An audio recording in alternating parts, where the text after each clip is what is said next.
Good afternoon. Good afternoon, everyone.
Good afternoon everyone. और आज का जो क्लास है आपका, ये मोल कॉन्सेप्ट का लास्ट लेक्चर है। ठीक है, फर्स्ट चैप्टर का ये लास्ट लेक्चर होगा। और इसमें आपको पूरे चैप्टर में से जो भी डाउट्स है टॉपिक्स का, आपको डाउट्स आज क्लियर कर लेंगे। ठीक है, मैं आपको पूरा टॉपिक एक एक करके दिखाते चले जाऊँगा, या फिर आप अपना टॉपिक लिखते चले जाइए, उस हिसाब से मैं आपको डाउट्स बताते चले जाऊँगा। स्क्रीन शेयर कर रहा हूँ, स्क्रीन दिखता है तो मुझे यस लिखिए।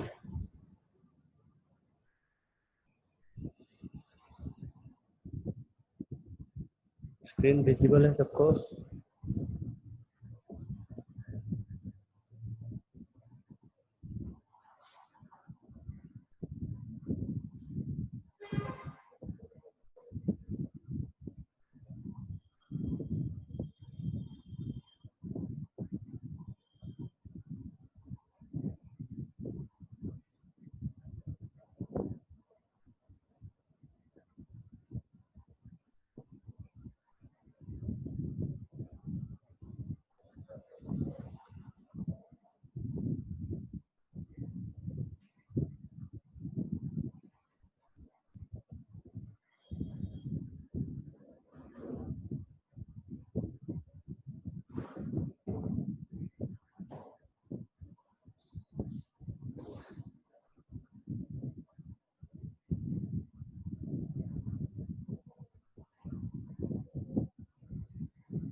दिख रहा है?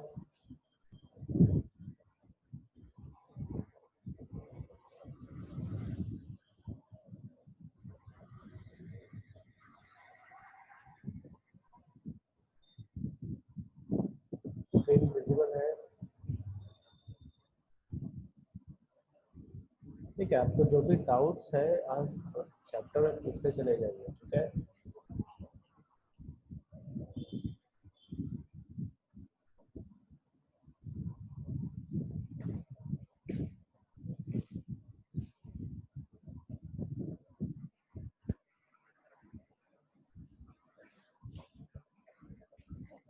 आप चैप्टर का ओवरव्यू देखते चले जाइए, सारे पॉइंट्स का ओवरव्यू देखते चले जाइए। कोई डाउट्स है तो पूछिए, या आप अपना टॉपिक भी लिख सकते हैं, किस टॉपिक में आपको प्रॉब्लम है।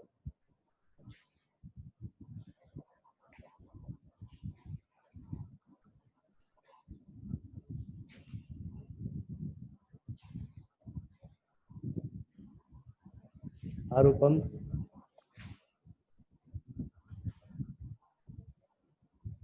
किसी टॉपिक में आपको डाउट है तो आप वो भी डायरेक्टली बोल सकते हैं।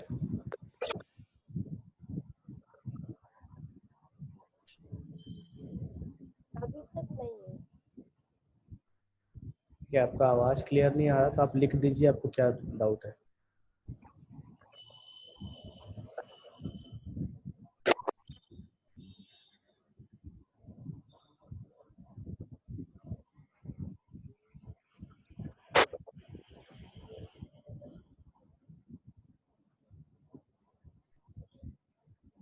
पूरे चैप्टर की बात कर रहा हूँ, पूरे चैप्टर में आप लोगों को किसी टॉपिक में डाउट नहीं?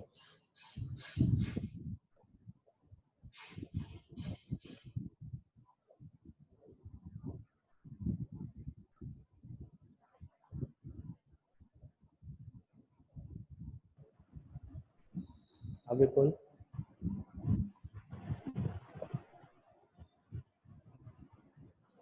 Hello? Sir law of reciprocal proportion. Of reciprocal proportion.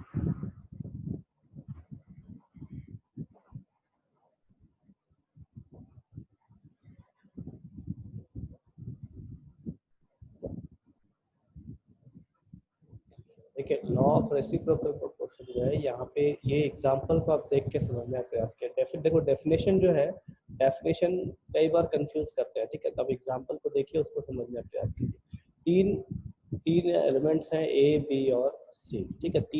तीनों क्या कर रहे हैं, कंबाइन हो रहे हैं एक दूसरे के साथ। तो ए बी के साथ, बी सी के साथ, ए सी के साथ। अभी ए और बी जब कंबाइन हो रहा है और बी और सी जब कंबाइन हो रहा है, तो यहाँ पे जो कॉमन है वो आपका बी है, ठीक है?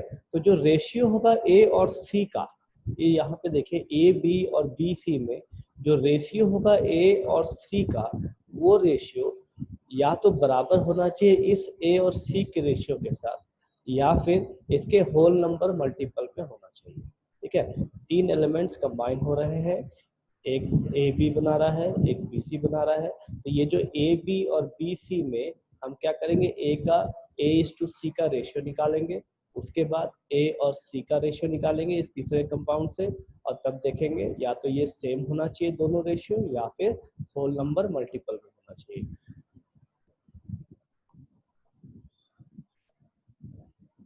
नेक्स्ट,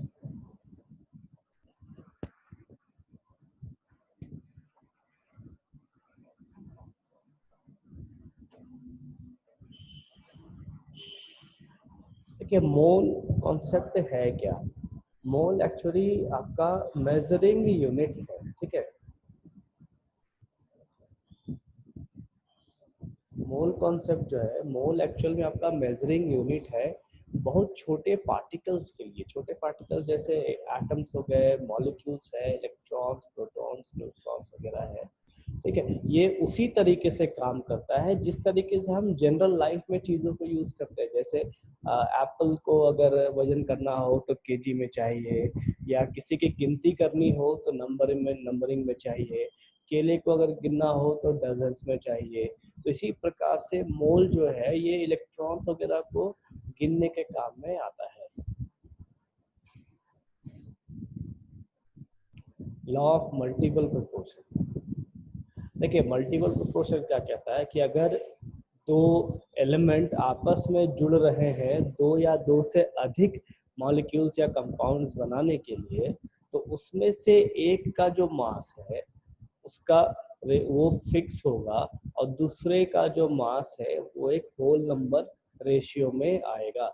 जैसे यहाँ पे देखो 5 कंपाउंड्स है आपके पास, नाइट्रोजन और ऑक्सीजन के, ठीक है? इसमें से नाइट्रोजन का जो मास है वो 14 पे फिक्स है, और जो ऑक्सीजन है वो 8 के मल्टीपल्स में जॉय कंबाइन हो रहा है। जैसे N2O में ऑक्सीजन 8 है, NO में ऑक्सीजन 16 है, फिर 24, फिर 32 और 40। हम कह सकते हैं ये 8 के टेबल में, ये 8 के मल्टीपल में है, कॉम्बिनेशन दिखा रहा है। इसको हम लॉ ऑफ मल्टीपल प्रोपोर्शंस कहते हैं।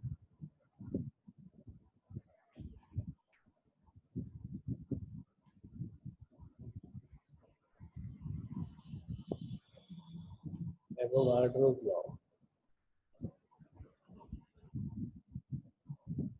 देखिए एवोगाड्रोस लॉ क्या कहता है कि जब गैसेस को एसटीपी पे लिया जाए, मतलब स्टैंडर्ड टेम्परेचर प्रेशर पे लिया जाए, चाहे एनटीपी पे लिया जाए, नॉर्मल टेम्परेचर एंड प्रेशर, तो उस टाइम क्या होगा कि जो भी गैसेस हम ले रहे हैं, अगर इक्वल वॉल्यूम्स है हर गैस का, तो उस कंडीशन में जो नंबर ऑफ मॉलिक्यूल्स होंगे वो इक्वल होंगे, ठीक है? लॉ देखते हैं, Avogadro proposed that an equal volume of gases at the same temperature and pressure, same temperature pressure जब यहाँ बात कर रहे हैं तो यहाँ पे हम एसटीपी और एनटीपी की बात करेंगे, और उस वक्त जो नंबर ऑफ मॉलिक्यूल्स होगा वो इक्वल होना चाहिए।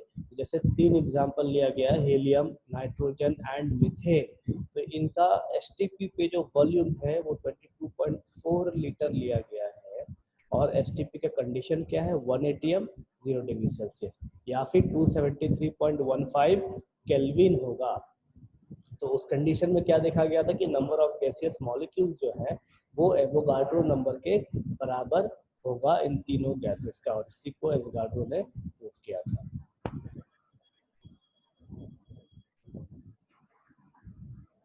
Next,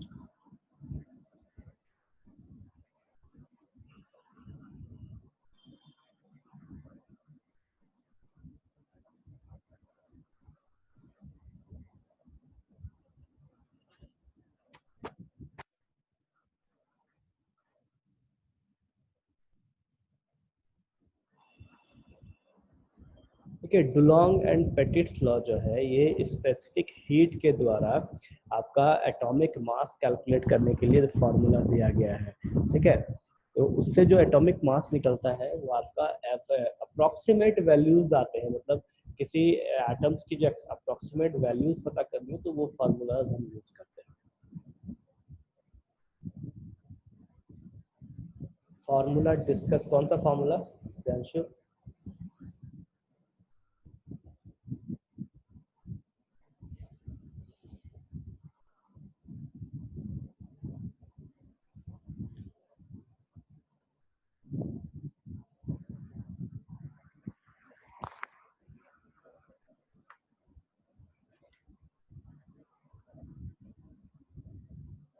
next doubt.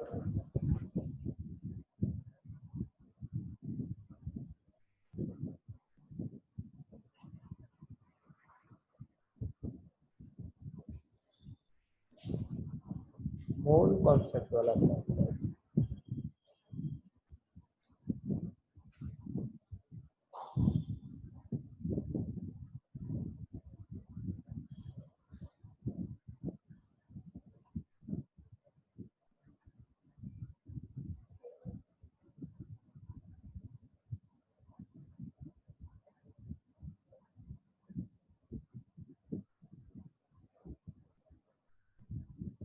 देखिए मोल मोल जो है ये सब्सटेंसेस को, सब्सटेंस के छोटे पार्टिकल्स को मेजर करने के लिए दिया गया है। उसमें से कार्बन जो है ये स्टैंडर्ड माना जाता है। कार्बन 12 को स्टैंडर्ड लेके हम बाकी सारे एलिमेंट्स के मासेस को कंपेयर करते हैं या मोल्स को हम कंपेयर करते हैं, ठीक है। अब इसमें जो फॉर्मूला है, जैसे आपका सबसे बेसिक फॉर्मूला है,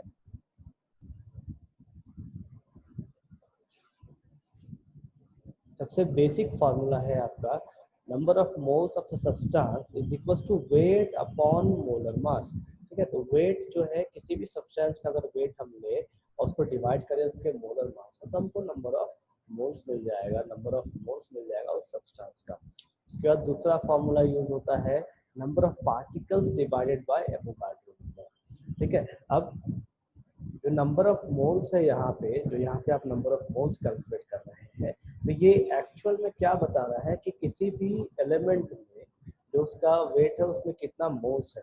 अब मोल्स को हम डिफाइन करते हैं एवोगाड्रो नंबर से, ठीक है। तो एवोगाड्रो नंबर से जब हम डिफाइन करेंगे तो उससे हम निकाल सकते हैं कि उसका एटम्स कितना होगा, देन उसका इलेक्ट्रॉन्स कितना होगा, मॉलिक्यूल्स कितना होगा, प्रोटॉन्स कितना होगा। तो हम उसको एवोगाड्रो नंबर से डिवाइड करेंगे नंबर ऑफ मोल्स निकालने के लिए, ठीक है। हमारा दूसरा फार्मूला है।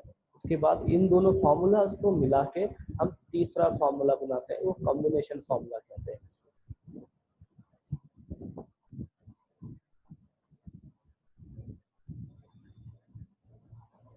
Then mass of one atom जो है, जैसे आपके पास टोटल जो एलिमेंट्स होंगे या टोटल जो आपके पास एटम्स होंगे किसी भी एलिमेंट में, वो एवोगाड्रो नंबर ऑफ एटम्स होंगे या एवोगाड्रो नंबर ऑफ इलेक्ट्रॉन्स होंगे।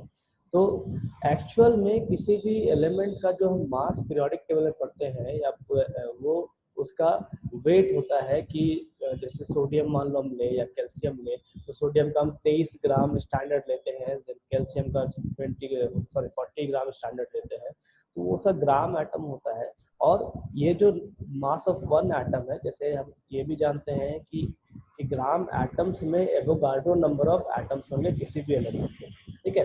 तो उसमें एक एटम का कितना वैल्यू होगा, जैसे आपके पास अगर 100 एटम है तो उसमें एक एटम का जब आपको वैल्यू निकालना होगा तो हम कैसे निकालेंगे, उसमें हम ये फॉर्मूला यूज करते हैं, gram atom of an element upon Avogadro number.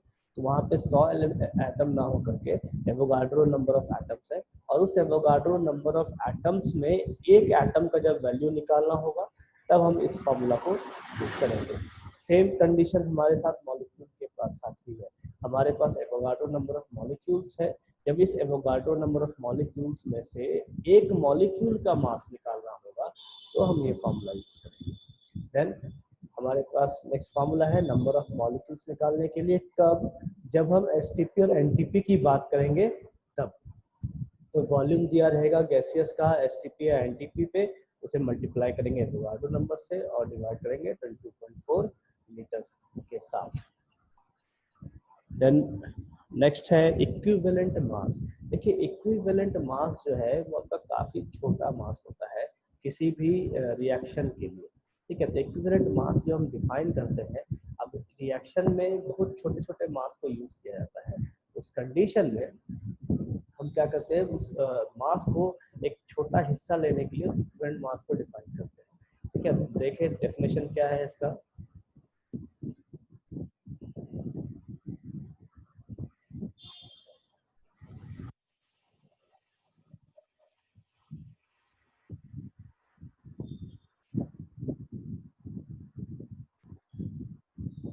क्या है, equivalent mass or weight of an element or a compound is defined as the weight of an element or a compound which would combine with or displace by weight 1 part of hydrogen or 8 parts of oxygen और 35.5 parts of chlorine। कहने का मतलब है कि जो reactions में जैसे इसको स्टैंडर्ड लिया गया है, ठीक है, 1 पार्ट हाइड्रोजन का 1 हिस्सा, ऑक्सीजन का 8वां हिस्सा और क्लोरीन का 35.5 हिस्सा, ये जो स्टैंडर्ड है ये अपने अपने तरीके से अपने अपनी जगह बदल जाते हैं।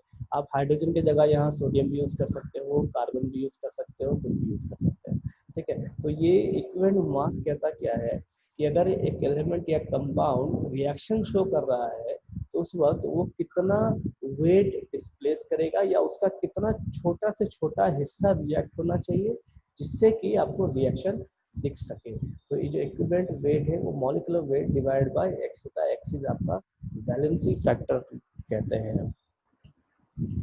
नेक्स्ट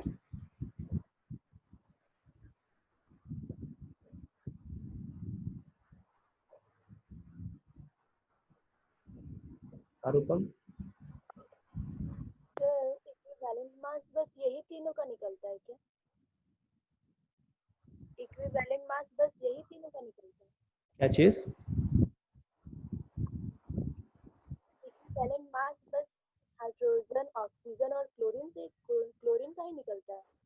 क्लोरीन का निकलता नहीं है एक्चुअली, इन तीन जैसे कुछ तो स्टैंडर्ड सेट करना पड़ेगा ना कि किसी का हम स्टैंडर्ड मान के चले। अब जैसे मैंने आपको मोल कॉन्सेप्ट, देखिए एक चीज मैंने आपको मोल कॉन्सेप्ट में बताया था कि कार्बन 12 को हम स्टैंडर्ड लेके चलते हैं, ठीक है। जैसे यहाँ डेफिनेशन देखिए, कार्बन 12 को हम स्टैंडर्ड लेके चलते हैं, ठीक है। तो अब यहाँ पे स्टैंडर्ड कुछ भी हो सकता है, जो स्टैंडर्ड हर जगह लागू हो उस चीज को यूज किया जाता है। तो यहाँ पे मान लो कार्बन की जगह अगर ऑक्सीजन दिया जाता तो हम क्या करते, ऑक्सीजन 16 यूज करते। तो उसी तरीके से इक्विवेलेंट मास में जो स्टैंडर्ड है वो हाइड्रोजन, ऑक्सीजन और क्लोरीन को डिफाइन करके दिया जाता है। इसलिए दिया जाता है ताकि उससे उसके आसपास या उससे रिलेटेड जितने भी एलिमेंट्स है वो सब आपको आप आसानी से पढ़ सकें, ठीक है। अब ये जो स्टैंडर्ड की हम बात कर रहे हैं, देखो आपको आज एक टॉपिक पढ़ा, लास्ट टॉपिक है ये, वो एक्चुअली में कंपटीशन का टॉपिक है, वो प्योर कंपटीशन है जो आपका बोर्ड्स में नहीं आता। इसमें स्टैंडर्ड चेंज करके हम कैसे यूज करते हैं वो दिखाऊंगा।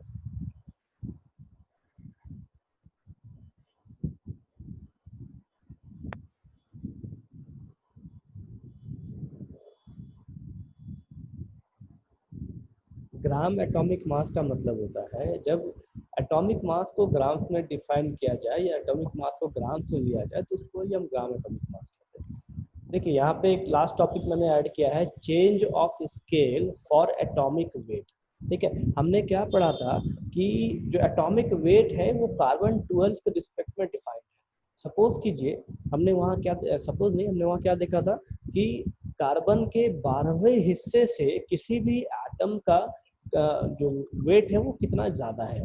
ठीक, तो आप सपोज करो कि उस 12वें हिस्से के जगह 28वां हिस्सा कर दिया जाए।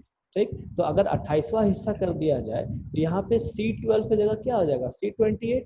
तो जो हमारा फॉर्मूला है वो फॉर्मूला ऐसे बदल जाता है।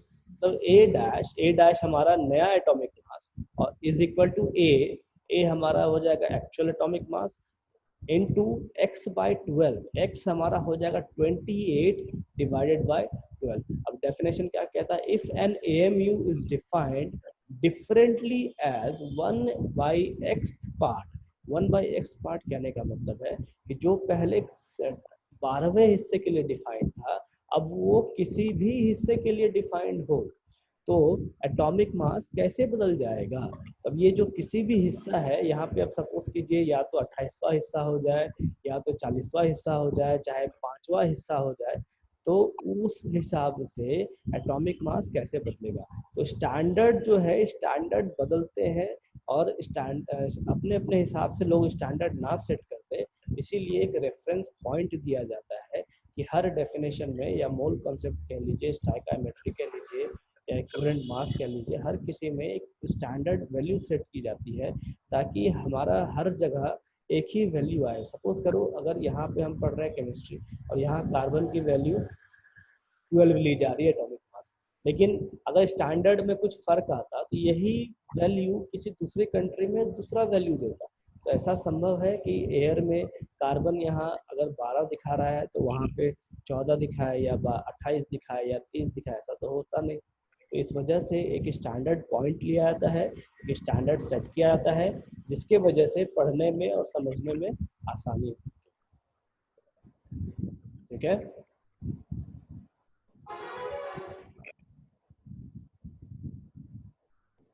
रूपम क्लियर है?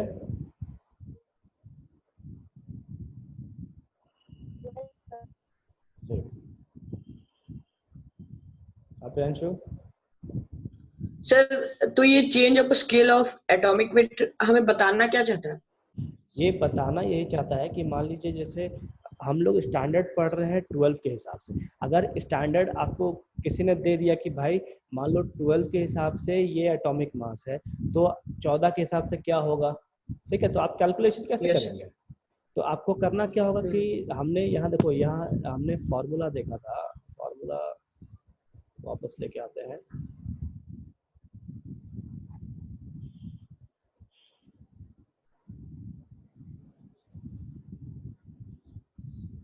हमने देखो यहाँ फॉर्मूला देखा था कि 1/12 के हिसाब से हमारा जो एटॉमिक मास है वो ऐसा आता है। ठीक है, अब कहेगा कोई कि ये 1/12 के जगह पे आप 1/18 करके निकालिए, तो आपको क्या करना होगा कि आप ये पूरा कैलकुलेशन फिर से करोगे। ठीक, तो पूरा कैलकुलेशन के लिए यहाँ 1 AMU की पहले वैल्यू निकालोगे आप, यहाँ पे 12 की जगह 18 लेंगे, तब कैलकुलेट करेंगे, तब जाके एटॉमिक मास में आप चेंज करेंगे। तो ये जो कैलकुलेशंस है इसको हटाने के लिए वो फॉर्मूला दिया गया है कि अगर हमें किसी भी स्टैंडर्ड पे निकालना हो, किसी भी वैल्यूज पे निकालना हो तो हम एटॉमिक मास निकाल सकते हैं। और उस फॉर्मूला पे IIT में क्वेश्चन पूछा गया है। yes, 2 या 3 बार पूछा गया है। आप इसको ऐसे यूज कर सकते हैं फॉर्मूले को कि क्वेश्चन आप यूज कर सकते हैं, जैसे आप चाहो तो अभी एक क्वेश्चन बना सकते हो कि calculate the atomic mass of calcium when the standard of carbon 12 is taken as 18 और 16 कुछ भी करके। ठीक है, yes, यहाँ पे x का वैल्यू 16 चाहे 18 जो भी आप लेंगे वो डालेंगे और यहाँ पे कैल्शियम का जो एक्चुअल एटॉमिक मास जो आपने पढ़ा है वो डालेंगे और तब जाके A' की वैल्यू निकालेंगे। ठीक है, yes, yes, sir. Vapour density, देखिए वेपर डेंसिटी जो है आपको पहले के एग्जांपल मैंने दिया था कि आप घर में पानी गर्म कर रहे हैं। ठीक है, तो पानी जो आप गर्म कर रहे हैं तो उस कंडीशन में क्या होता है कि वेपर्स क्रिएट होते हैं, वेपर्स जनरेट होते हैं, तो उस वेपर की कुछ ना कुछ तो डेंसिटी होगी। क्यों? क्योंकि वो वेपर जो है सपोज करो आप पानी अगर गर्म कर रहे हैं तो वो पानी का जो मॉलिक्यूल्स निकलेगा उसमें कुछ ना कुछ मास होगा, वो कुछ ना कुछ वॉल्यूम शो करेंगे, तो जाहिर सी बात है कुछ ना कुछ डेंसिटी होगा। तो उन वेपर्स के वजह से जो डेंसिटी क्रिएट होता है उसको हम वेपर डेंसिटी कहते हैं। ठीक है, अब वेपर डेंसिटी का फॉर्मूला आपको दिया था मॉलिक्यूलर मास से रिलेटेड। तो मॉलिक्यूल्स हम यूज कर रहे हैं तो जाहिर सी बात है उसका मॉलिक्यूल्स का मास भी होगा, इसीलिए हम मॉलिक्यूलर मास यूज करते हैं वहां पे। और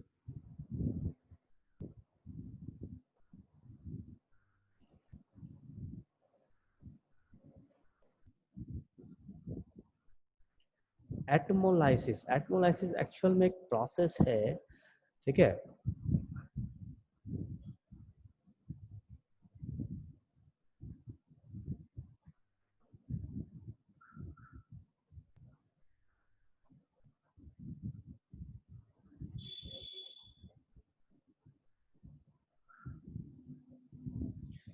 देखिए एटमोलाइसिस एक प्रोसेस है जिसमें रेट ऑफ डिफ्यूजन्स वगैरह हम पढ़ते हैं। मतलब जो मॉलिक्यूल्स है या एटम्स है वो हम डिफाइन करते हैं कि किसी भी चीज़ में कितने एटम्स है, उस चीज़ को देखा जाता है। So this method is based upon rates of diffusion of gases and used for their separation from a gaseous mixture। या यूँ कहें कि किसी भी मतलब किसी भी कंपाउंड्स में या मॉलिक्यूल्स में कितने नंबर ऑफ एटम्स प्रेजेंट है और कैसे उसे अलग किया जाए उस चीज़ को देखते हैं। रेट ऑफ डिफ्यूजन यहाँ पे जो है, रेट ऑफ डिफ्यूजन एक्चुअल में मिक्सिंग ऑफ गैसेस को कहा जाता है कि कितने स्पीड से वो गैस जो है एक दूसरे से मिक्स हो रहे हैं। Next, empirical formula. Empirical formula है आपका किसी का भी मिनिमम फॉर्म, जैसे मॉलिक्यूलर फार्मूला हम पढ़ते हैं तो उस मॉलिक्यूलर फार्मूला का जो सिंपलेस्ट होल नंबर रेशियो हम लिख सकते हैं उसे हम कहते हैं एम्पिरिकल फार्मूला। आपको एग्जांपल दिए थे, जैसे बेंजीन C6H6 में लिखते हैं तो उसका जो सिंपलेस्ट फार्मूला होगा, सिंपलेस्ट होल नंबर रेशियो का फार्मूला होगा वो CH हो जाएगा, क्योंकि कार्बन भी 6 है, हाइड्रोजन भी 6 है, तो उसे अगर 6 से डिवाइड करें तो C1 और H1 हमको मिलेगा। तो C और H जो है वो हमें एम्पेरिकल फॉर्मूला देगा। जैसे H2SO4 की बात करें तो H2SO4 में अगर 2 से डिवाइड कर दिया जाए तो हाइड्रोजन 1, सल्फर 1/2 और ऑक्सीजन जो है वो 2 हो जाएगा। ये हम एम्पेरिकल फॉर्मूला देख सकते हैं, लेकिन एक्चुअल में एटम्स को हम हाफ ले नहीं सकते। तो इस वजह से H2SO4 का एम्पेरिकल फॉर्मूला और मॉलिक्यूलर फॉर्मूला दोनों सेम होगा इस कंडीशन में। मोल फ्रैक्शन, मोल फ्रैक्शन क्या है? अब सपोज करो कि आपने क्या किया, पानी लिया, पानी में शुगर को डाल दिया। ठीक है, अब आप क्या कर रहे हो, उस वो जो आपका मिक्सचर है उसको आप हीट करने लग जाओ। एक एक करके अपना डाउट्स डालिए। देखिए मोल का मैं अभी मोल फ्रैक्शन समझा रहा हूँ, वो हो जाएगा, उसका स्टोइकियोमेट्री डालूंगा, फिर आप अपना नेक्स्ट ये डालेंगे। ठीक है, एक बार में सब मत डालिए तो मिस किसी का भी मिस हो जाएगा, हो सकता है। तो मोल फ्रैक्शन क्या है कि जैसे आपने एक मिक्सचर आप गर्म कर रहे हैं, सपोज करो आपका वाटर और आपके पास चीनी का एक सोल्यूशन है, उसको आप गर्म कर रहे हैं। ठीक, अब गर्म करने से क्या है, आप उसमें देख रहे हो कि कुछ कुछ वाटर के मोल्स लिए हैं आपने और कुछ आपका उस शुगर का मोल्स है। तो मोल फ्रैक्शन एक्चुअल में हमको क्या बताता है कि पूरे सोल्यूशन में, मतलब वाटर और शुगर के सोल्यूशन में किसी का मोल्स कितना है। जैसे मान लीजिए हम जब बात करें शुगर के मोल्स की, तो मोल फ्रैक्शन ऑफ शुगर हमको क्या बताएगा कि पूरे सोल्यूशन में शुगर का कितना मोल्स है। और वही जब हम बात करें वाटर के मोल फ्रैक्शन की, तो पूरे सॉल्यूशन में वाटर का मोल कितना है, नंबर ऑफ मोल्स कितना है, उसको हम कहते हैं मोल फ्रैक्शन। तो जब शुगर का मोल्स बात करेंगे तो mole fraction of sugar is equals to number of moles of sugar divided by number of moles of solution. ठीक, मतलब पूरे सोल्यूशन में शुगर के कितने नंबर ऑफ मोल्स है। वहीं पर अगर जब हम वाटर की बात करें तो mole fraction of water is equal to number of moles of water divided by number of moles of solution. मतलब पूरे सोल्यूशन में वाटर के नंबर ऑफ मोल्स कितने हैं, इसको हम कहते हैं मोल फ्रैक्शन। ठीक है,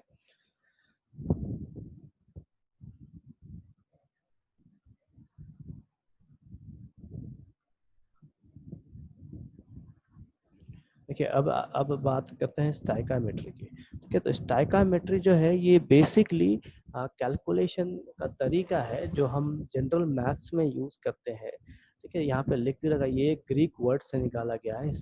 stoicheion meaning element and metron meaning measure, मतलब जो एलिमेंट्स हैं जो काफी छोटे पार्टिकल्स है उनके मेजरमेंट की जब हम बात करें तो हम स्टाइकामेट्री यूज करते हैं। उसमें से भी कब यूज किया जाता है इसे, तो वॉल्यूम्स को कैलकुलेट करने के लिए या फिर मासेस को कैलकुलेट करने के लिए, चाहे मास निकालना हो चाहे वॉल्यूम्स निकालना हो, तो वहाँ पे हम स्टाइकामेट्री यूज करते हैं। और जनरल तरीका हम यहाँ पे यूज करते हैं, जनरल तरीका जो मैथ्स वगैरह में लागू होता है। जैसे यहाँ पे देखो एग्जांपल है 2mg plus O2 gives 2mgO। ठीक है, तो पहले तो आपको रिएक्शन बैलेंस करना होगा, उसके बाद हम लिखते भी वैसे ही है कि जैसे यहाँ पे mg है, mg का एटॉमिक मास आपका 12 हो जाएगा, सॉरी 24 हो जाएगा, 24 इंटू 2 तो 48 हो जाएगा, इसका मास हो जाएगा 48। तो हम ये कह सकते हैं कि 48 ग्राम ऑफ मैग्नीशियम जो है वो हमको इतना ग्राम ऑफ MgO देगा। तो सपोज कीजिए क्वेश्चन में अगर दिया जाए कि 2 ग्राम ऑफ Mg कितना MgO प्रोड्यूस करेगा, तो सबसे पहले हम लिखेंगे क्या कि 48 ग्राम ऑफ Mg प्रोड्यूसेस इतना ग्राम ऑफ MgO। तो 1 ग्राम ऑफ Mg कितना प्रोड्यूस करेगा और उसी हिसाब से 2 ग्राम ऑफ Mg कितना प्रोड्यूस करेगा। तो ये हमारा जनरल मैथ्स है। जनरल मैथ्स कहने का मतलब है अगर आप मार्केट में जाते हो कुछ सामान खरीदने के लिए, तो अगर वो आपको किसी चीज़ का भाव बताता है आप फटाफट कैलकुलेट करते हैं कि भैया उसने अगर 1 किलो के हिसाब से बताया तो मुझे 2.5 किलो लेना है तो कितना दाम पड़ेगा। तो ये आप स्टाइकामेट्री को यहाँ पे ऐसे रिलेट कर सकते हैं। Next question.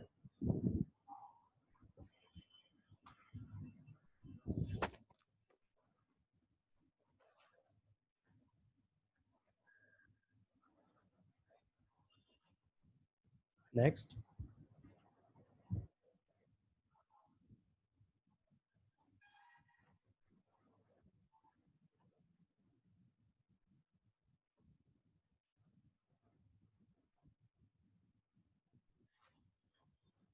मोलैरिटी। देखिए आपका चैप्टर तो खत्म हो रखा है, ठीक है, कल से आपका नया चैप्टर चालू करेंगे और इस चैप्टर को आप पढ़ते रहिए, प्रैक्टिस करते रहिए, क्योंकि ये चैप्टर अगर आप छोड़ दोगे तो दिखता आसान है लेकिन भूल जाते हैं, स्पेशली स्टाइकामेट्री का जो ये रूल है इसको। और टेस्ट आपको बहुत जल्द बता दिया जाएगा किस दिन होगा, तो आप इस चैप्टर को पढ़ते रहिए। अभी मोलैरिटी की बात करें तो मोलैरिटी जो है ये हमें कंसंट्रेशन ऑफ सोल्यूशन बताता है। ठीक है, कंसंट्रेशन ऑफ सॉल्यूशंस कहने का मतलब है कि एक्चुअल में उसके स्ट्रेंथ को बताता है कि सॉल्यूशन के 1 लीटर में नंबर ऑफ मोल्स कितने होंगे, उसको हम मोलैरिटी कहते हैं। या यूँ आप इसको सिंपल भाषा में ये समझ के रखिए कि सॉल्यूशंस के स्ट्रेंथ को बताता है, और सॉल्यूशंस के स्ट्रेंथ को जब सॉल्यूशन को हम लीटर में डिफाइन करते हैं तो उसमें नंबर ऑफ मोल्स क्या होगा उसको हम मोलैरिटी कहते हैं। नेक्स्ट,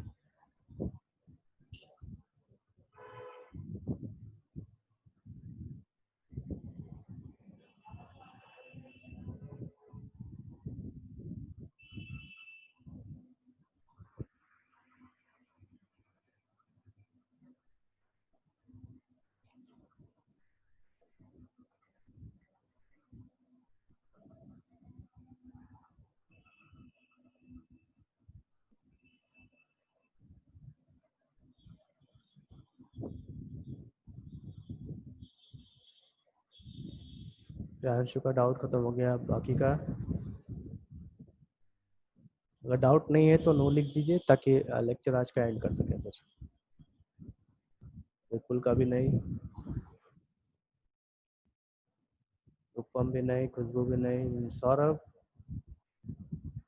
ठीक है, तो आज का लेक्चर एंड करते हैं, कल एटॉमिक स्ट्रक्चर चालू करेंगे। आप इस चैप्टर में से, फर्स्ट चैप्टर में से आप डाल्टन्स एटॉमिक थ्योरी पढ़ेंगे और एक बार रिवाइज कर लेंगे, ठीक है, क्योंकि उसमें हमें एटॉमिक स्ट्रक्चर में वो थ्योरी थोड़ा काम लगेगा स्टार्टिंग में।